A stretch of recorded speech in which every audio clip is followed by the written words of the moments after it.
YCP ప్రభుత్వం మద్యం కుంభకోణంపై దర్యాప్తు వేగవంతం చేశారు. ఇప్పటికే సిట్ ఏర్పాటు చేసిన కూటమి ప్రభుత్వం మరో కీలక నిర్ణయం తీసుకుంది. ఎక్సైజ్ శాఖ అధికారులను సిట్ సభ్యులుగా నియమిస్తూ ఉత్తర్వులు జారీ చేసింది.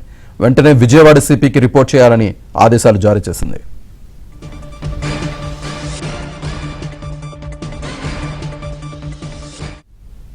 ఇదే అంశానికి సంబంధించి పూర్తి సమాచారాన్ని మా ఏపీ బ్యూరో చీఫ్ రామారావు అందిస్తారు. రామారావు.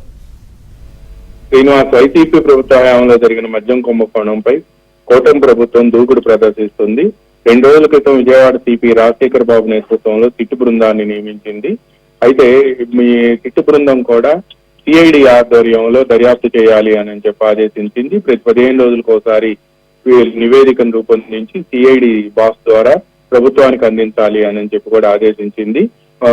చివరకు సిట్ ఎవరినైనా అరెస్ట్ చేసే అధికారం ఉంటుందని వారికి పోలీస్ స్టేషన్ కూడా ఏర్పాటు చేసి ఆ అధికారాలన్నింటినీ కూడా కట్టబెట్టారు. ఇప్పుడు తాజాగా ఈ ఎక్సైజ్ కుంభకోణంలో ఏదైతే అవకతవకలు జరిగాయి ఏపీ బెవరేజెస్ కార్పొరేషన్ లో అని చెప్పి ఆరోపణలు వచ్చాయో దీనిపై విచారించేందుకు ఎక్సైజ్ శాఖ అధికారులు కూడా అవసరం అవుతారు అని చెప్పి ప్రభుత్వం భావించింది. అందువలన ఎక్సైజ్ అధికారుల సహకారం తీసుకునేందుకు కూడా ఆ డిపార్ట్మెంట్ నుంచి కొంతమంది అధికారులను ఈ విచారణ బృందంలో నియమించాలి అని చెప్పి విజయవాడ సిపి రాజశేఖర్ బాబు ప్రభుత్వానికి విజ్ఞప్తి చేశారు.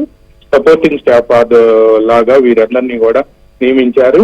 ఇప్పటికే ఈ బృందంలో విజయవాడ సిపి రాజశేఖర్ బాబుతో పాటు ఎస్పీలు, అడిషనల్ ఎస్పీలు, డిఎస్పీలు, సిఐలను నియమించారు. ఇప్పుడు తాజాగా వీరికి సహకరించేందుకు ఎక్సైజ్ సూపరింటెండెంట్లు స్వామినాథన్, జనార్దన్ రావు, ఇన్స్పెక్టర్లు వైకుంఠరావు, దుర్గా ప్రసాద్, రమేష్, శేషయ్య, తీరుబాబు, రమణను నియమిస్తూ ప్రభుత్వం ఉత్తర్వులు జారీ చేసింది.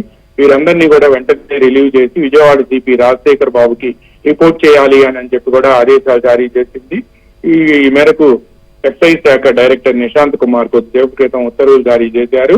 అయితే ఈ బృందం అంతా కూడా మద్యంపై వచ్చిన ఆరోపణల నేపథ్యంలో దర్యాప్తు కోసం నియమించిన ప్రత్యేక బృందానికి సహకరించాలి అని కూడా అందులో ఆదేశించారు.